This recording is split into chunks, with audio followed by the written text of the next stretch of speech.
Hello and thanks for tuning in to Me and My Golf TV. You've joined us here at the 18th green at the Asprey. I'm Piers Ward and Andy, it's Go Low. It is, and today we're going to be showing you how to improve your contact on your chipping using a water bottle and an alignment stick. Let's take charge of your game.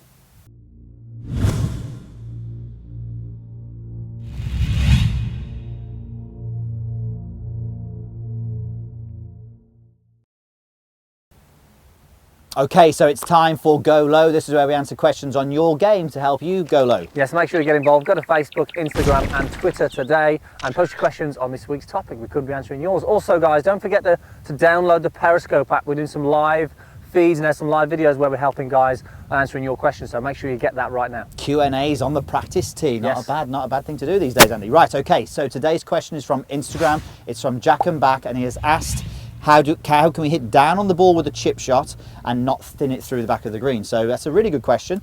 Andy, can we help him? Yes, we can. That's not a nice one when you thin it through the back of the green, is it? It is not a We've good all idea. done them and we obviously want to get a bit more consistent. So a couple of things that we're going to do, Piers. We've got, very simple, we've got the aids. We need an alignment stick. Go and get your alignment stick and go and get yourself a bottle of water. Okay, really going to help. Three things we need to do, Piers.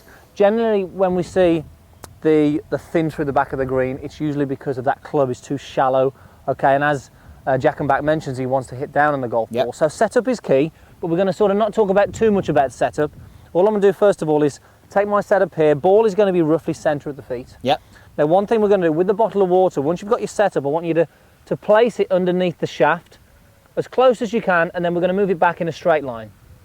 Okay, now this is going to stop the club on the way back getting too inside.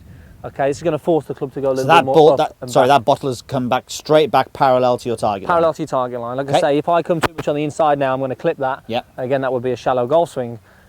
Next thing, the alignment stick. You're going to take your setup again. All you're going to do now is place the alignment stick just outside your trail foot. Okay. Now, what this does, okay, it's going to force you now. If your club bottoms out too early and sort of too shallow, you're going to hit the alignment stick, and obviously a disastrous shot's going to happen. So either of these are really good by themselves, but together, double whammy. Perfect. So this is really just going to train a more upward backswing, missing this, trying to miss this anyway.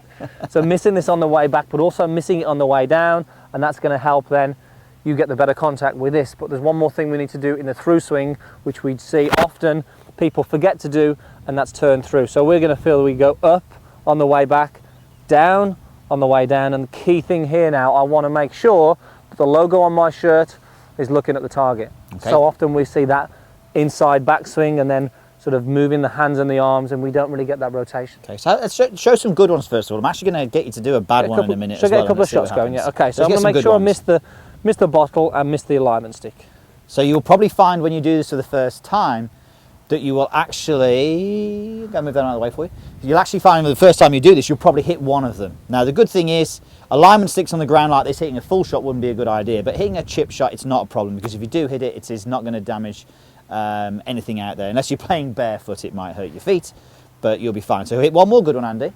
Better than that second one, please. Yep. Okay, really good. So on this one then, let's just have a go playing a bad one. So actually give me a takeaway which is inside, and let's see what happens. So takeaway that's too inside. Again, what we see a lot of, this sort of low backswing. Okay, now luckily you managed to miss the water bottle and miss the stick there, but what did you do then? It's caught up the bottom and it's gone too far past. It went too far, didn't it? So when someone gets this really wrong, let's just see what happens when they actually hit things. So I want you to hit both of them. Hit the bottle on the way back and then hit the stick on the way down. I'll do my best. Okay, so if you start hitting shots and that happens, then you know that you need to get the club more out in front of you on the way back, as Andy said. So up, down, and then in. And the great thing about this is it forces you to do the right thing. You know, now as I'm doing this, I'm really feeling that upward motion, that downward motion on the way down, and it really just sort of gives you that different sensation if you're somebody who is going underneath or too shallow on the way back. And I think what will generally happen as well, one thing we haven't mentioned when this happens, your contact will be really good, but your first few shots will be pulled to the left, because normally when your path is having to be so much out to the right because it's a shallow swing, your face will often be a little bit close to that. So these are the sort of shots you'll often struggle to stop the ball when it hits the green with a high lofted club. So you may pull them to the left a little bit. It'll just take some time then for your brain and your eyes and your hand-eye coordination to figure out the face hasn't got to be pointing left, and it'll be a bit squarer. Definitely, it's going to make a big difference. Okay, so there you have it, some very simple ways to improve your contact with your chipping. Make sure you give it a go, guys, and post your questions or comments down below. We'd love to answer them.